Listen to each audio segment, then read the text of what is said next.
Halo guys, welcome back my YouTube channel. Perkenalkan, nama saya Rahma Refai dari jurusan Manajemen Universitas Bengkulu. Di video kali ini Fai akan menjelaskan pengertian anjak piutang, manfaat, jenis, mekanisme, dan pihak yang terlibat dalam anjak piutang. Pokoknya lengkap.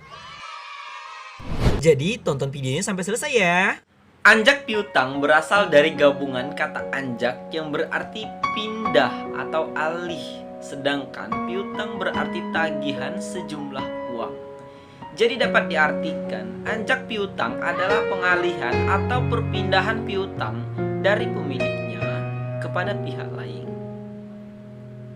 Pengertian anjak piutang yang lain yaitu anjak piutang dalam bahasa Inggris yaitu factoring adalah piutang dagang dari suatu perusahaan atau klien yang dijual kepada perusahaan factoring dengan harga yang telah didiskon, dengan syarat bahwa piutang dagang tersebut berasal dari transaksi bisnis pemilik perusahaan atau klien.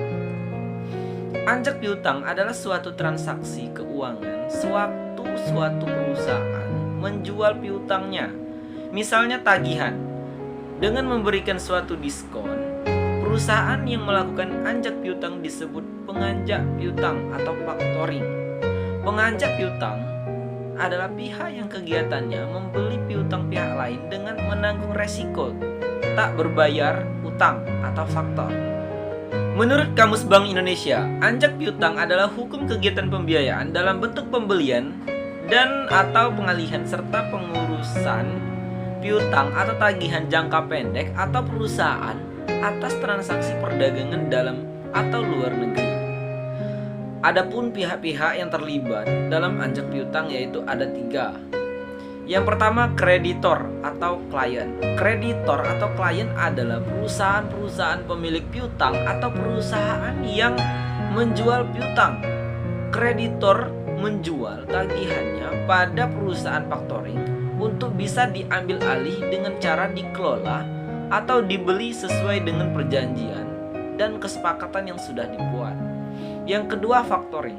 Factoring atau perusahaan anjak piutang adalah perusahaan yang membeli atau mengambil alih piutang atau menjual kredit debiturnya. Terus yang ketiga yaitu debitur. Debitur ini yaitu perusahaan atau nasabah yang memiliki perusahaan atau memiliki masalah dalam pembayaran tagihan uang kreditor atau klien. Adapun manfaat dari anjak piutang yaitu menurunkan biaya produksi, memberikan fasilitas pembayaran di muka, meningkatkan daya saing perusahaan klien, meningkatkan kemampuan perusahaan klien memperoleh laba, menghindari kerugian karena kredit macet, dan yang terakhir yaitu mempercepat proses ekonomi. Jenis-jenis anjak piutang. Ada beberapa pembagian jenis anjak piutang, diantaranya berdasarkan pelayanan. Berdasarkan pelayanannya, anjak piutang dibagi menjadi full service factoring. Full service factoring adalah anjak piutang yang memberikan jasa secara menyeluruh, baik jasa pembiayaan maupun non pembiayaan.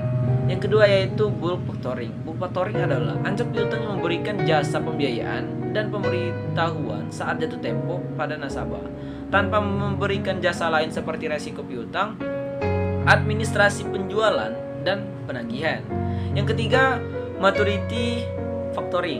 Maturity factoring adalah pembiayaan pada dasarnya tidak diperlukan klien, namun oleh pengurusan penjualan dan penagihan piutang serta proteksi atas tagihan. Yang keempat yaitu finance factoring. Finance factoring adalah anjak piutang yang hanya menyediakan fasilitas pembiayaan saja tanpa ikut menanggung resiko atas piutang tak tertagih. Berdasarkan penanggungan resiko, anjak piutang dibagi menjadi yang pertama with result factoring. With result factoring ini berkaitan dengan resiko debitur yang tidak mampu memenuhi kewajibannya. Dalam perjanjian with result, klien akan menanggung resiko kredit terhadap piutang yang dialihkan kepada perusahaan anjak piutang. Yang kedua yaitu without result factoring, yaitu perusahaan anjak piutang menanggung resiko atas tidak tertagihnya piutang yang telah dialihkan klien Tetapi dalam perjanjian anjak piutang dicantumkan bahwa di luar keadaan macetnya tagihan bisa diberlakukan untuk resort. Terus berdasarkan perjanjian terbagi yang pertama yaitu disclose factoring. Disclose factoring adalah pengalihan piutang pada perusahaan anjak piutang dengan sepengetahuan pihak debitur. Yang kedua, undisclosed factoring. Undisclosed factoring adalah pengalihan piutang pada perusahaan anjak piutang oleh klien tanpa pemberitahuan kepada debitur kecuali jika ada pelanggaran atau kesalahpahaman pada pihak klien atau secara sepihak. Perusahaan anjak piutang menganggap akan menghadapi resiko. Terus berdasarkan lingkup kegiatan, ada domestic factoring, ada international factoring. Terus kita lanjut ke mekanisme anjak piutang. Mekanisme anjak piutang yang pertama yaitu kreditor menjual atau memberikan piutang yang dimilikinya kepada perusahaan anjak piutang baik dengan cara memberitahukan kepada debitur ataupun tidak. Perusahaan anjak piutang melakukan penagihan kepada debitur sebagai pihak yang memilih utang sesuai dengan kesepakatan yang telah dibuat dengan kreditor. Yang ketiga, debitur membayar kewajiban utangnya kepada perusahaan anjak piutang sesuai dengan tanggal jatuh tempo yang disepakati.